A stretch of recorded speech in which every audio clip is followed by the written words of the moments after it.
Bio plus میں خوش آمدید، ایک ایسا چینل جو سائنس اور زندگی کو تشکیل دینے والی پوشیدہ قوتوں کے لیے وقف ہے۔ تو آج ہم بات کر رہے ہیں نک لن کی کتاب پاور، سیکس، سوسائٹی پر۔ جی۔ اور کتاب کا تعارف ہی ایک بہت بڑا دعویٰ کرتا ہے، یہ کہ ہمارے ہر خلیے کے اندر اربوں ننھے مہمان رہتے ہیں۔ اور یہ مہمان نہ صرف ہمیں زندہ رکھتے ہیں بلکہ ہماری زندگی، ہماری نسل اور یہاں تک کہ ہماری موت کے فیصلے بھی کرتے ہیں۔ یہ تو بہت بڑا دعویٰ ہے۔ عام طور پر تو سارا دھیان نیوکلیس اور ڈی این اے پر ہوتا ہے نا؟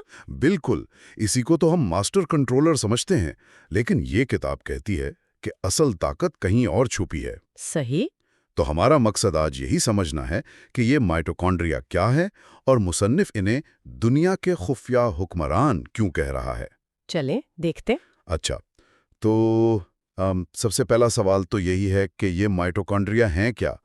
ذرائع تو کہتے ہیں کہ یہ خلیوں کے اندر چھوٹے چھوٹے ڈھانچے ہیں۔ جی دیکھیں، یہ بہت سادہ سی تعریف ہے۔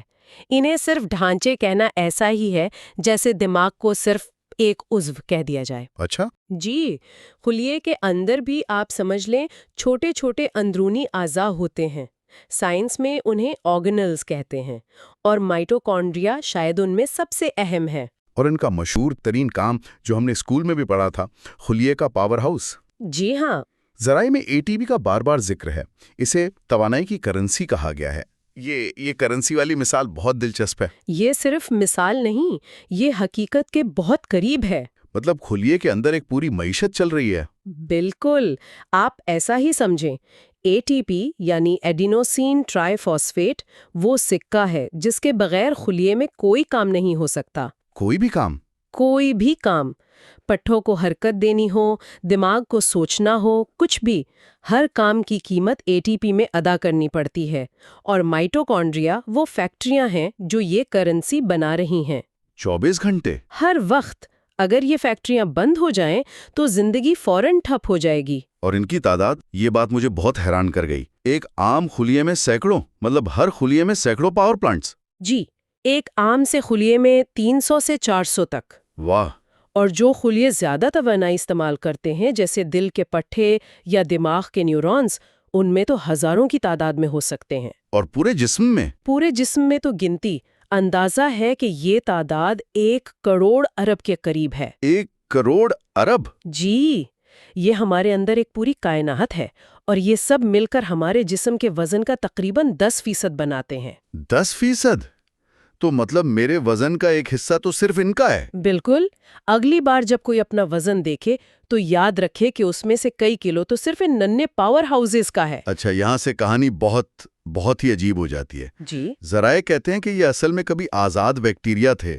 یہ کیا بات ہوئی؟ ہے نا، یہ سائنس فکشن سے بھی زیادہ دلچسپ حقیقت ہے۔ تو کیا یہ سچ ہے؟ جی، اسے اینڈو سمبیوٹک تھیوری کہتے ہیں۔ کہانی کچھ یوں ہے کہ تقریباً 2 ارب سال پہلے زمین پر زندگی بہت سادہ تھی، صرف ایک خلیے والے جاندار۔ جی۔ تب ایک بڑے خلیے نے ایک چھوٹے توانائی پیدا کرنے والے بیکٹیریا کو نگل لیا، شاید شکار کرنے کی نیت سے۔ لیکن وہ اسے ہضم نہیں کر پایا؟ بالکل، ہضم ہونے کے بجائے اس بیکٹیریا نے اس بڑے خلیے کے اندر ہی رہنا شروع کر دیا۔ دونوں کو اس سے فائدہ ہوا۔ کیا فائدہ ہوا؟ بڑے خلیے کو، معاف کیجیے گا، چھوٹے بیکٹیریا کو رہنے کے لیے ایک محفوظ گھر مل گیا، اور بدلے میں وہ بڑے خلیے کو بے تحاشا توانائی دینے لگا۔ تو یہ ایک حادثاتی معاہدہ تھا؟ 1 اربوں سال پرانی شراکت داری جو آج تک قائم ہے۔ وہ چھوٹا بیکٹیریا ہی آج کا مائٹوکونڈریا ہے۔ اور اسی حادثے نے سب کچھ بدل دیا۔ سب کچھ۔ اس توانائی کے بے پناہ اضافے کے بغیر پیچیدہ زندگی، یعنی پودے، جانور، انسان، یہ کبھی وجود میں ہی نہ آ پاتے۔ تو ہم آج بھی بیکٹیریا ہی ہوتے؟ شاید یہ زمین کی تاریخ کا سب سے اہم اور سب سے نایاب واقعہ تھا۔ اس کا کوئی ثبوت بھی ہے یا یہ صرف ایک تھیوری ہے؟ اس کا سب سے بڑا ثبوت خود مائٹوکونڈریا کے اندر ہے۔ آج بھی ان کے پاس اپنا ایک چھوٹا سا گول ڈی این اے ہے۔ اپنا ڈی این اے؟ جی بالکل ویسا ہی جیسا بیکٹیریا میں ہوتا ہے۔ یہ ہمارے نیوکلیس والے ڈی این اے سے بالکل مختلف ہے۔ یہ تو واقعی ایک ثبوت ہے۔ یہ ان کے آزاد ماضی کی زندہ نشانی ہے۔ اور ایک اور دلچسپ بات یہ ہے کہ یہ ڈی این اے ہمیں صرف اور صرف ہماری والدہ سے ملتا ہے۔ صرف والدہ سے؟ والد سے کیوں نہیں؟ کیونکہ جب سپرم اور بیضہ ملتے ہیں تو سپرم اپنا نیوکلیئر ڈی این اے تو اندر بھیج دیتا ہے، لیکن اس کے مائٹوکونڈریا یا تو باہر رہ جاتے ہیں یا اندر جا کے ختم کر دیے جاتے ہیں۔ اچھا۔ تو بیضے کے اندر ماں کے ہزاروں مائٹوکونڈریا پہلے سے موجود ہوتے ہیں اور وہی آگے چل کر بچے کے جسم کے ہر خلیے میں تقسیم ہوتے ہیں۔ اس کا مطلب ہے کہ ہم سب اپنی مائٹوکونڈریل وراثت کو سیدھا اپنی ماں، نانی، پرنانی اور لاکھوں سال پیچھے تک ٹریس کر سکتے ہیں؟ جی، اپنی قدیم ترین انسانی ماں تک۔ یہ تو ناقابل یقین ہے۔ تو اب ہم اصل سوال پر آتے ہیں، مصنف انہیں خفیہ حکمران کیوں کہتا ہے؟ صرف توانائی پیدا کرنا تو اہم ہے، لیکن حکمران، یہ تو بہت بڑا لفظ ہے۔ جی، بڑا لفظ ہے، کیونکہ ان کا کنٹرول صرف توانائی کے میٹر تک محدود نہیں ہے۔ کتاب کہتی ہے کہ وہ زندگی کے 4 سب سے بڑے ستون کو کنٹرول کرتے ہیں۔ 4 ستون؟ جی، پہلا تو توانائی ہے، جس پر ہم بات کر چکے ہیں۔ وہ توانائی کے دروازے پر پہرے دار ہیں۔ ٹھیک ہے، یہ پہلا ستون ہوا۔ باقی 3 کیا ہیں؟ دوسرا ستون ہے تولید، یعنی جنس، اور یہ نقطہ بہت حیران کن ہے۔ تولید؟ اس سے ان کا کیا تعلق؟ دیکھیں، ایک نئی زندگی شروع کرنے کے لیے ناقابل یقین توانائی چاہیے۔ خاص طور پر مادہ کے بیضے یعنی ایگ سیل کو آپ ایک ننھی سی بیٹری سمجھیں۔ بیٹری؟ جی، جس میں ہزاروں کی تعداد میں صحت مند مائٹوکونڈریا بھرے ہوتے ہیں۔ اگر یہ بیٹریاں کمزور ہوں تو جنین کی نشو و نما کے لیے توانائی ہی نہیں ہوگی اور حمل نہیں ٹھہرے گا۔ بالکل۔ یا صحت مند جنین نہیں بنے گا تو نسل انسانی کا تسلسل بھی انہی ننھے بیکٹیریا کے دم سے ہے۔ کمال ہے، یعنی یہ زندگی کو چلاتے بھی ہیں اور نئی زندگی بناتے بھی ہیں۔ لیکن کتاب میں ایک بہت چونکا دینے والی بات بھی ہے کہ یہ زندگی چھین بھی لیتے ہیں۔ جی، مطلب خلیے کے جلاد کا کام بھی کرتے ہیں؟ جی، اور یہ ان کا تیسرا اور شاید سب سے پراسرار کردار ہے، موت پر کنٹرول۔ موت پر کنٹرول؟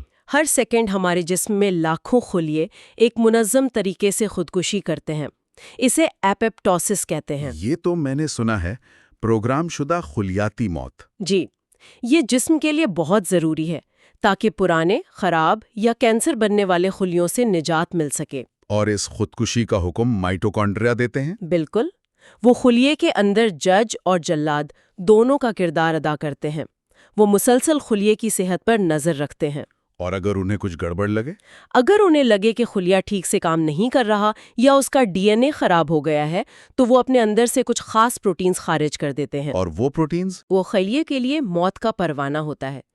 جیسے ہی وہ باہر آتا ہے، خلیے کے اندر خود کو تباہ کرنے والا پورا نظام ایکٹیو ہو جاتا ہے اور خلیہ خاموشی سے ختم ہو جاتا ہے۔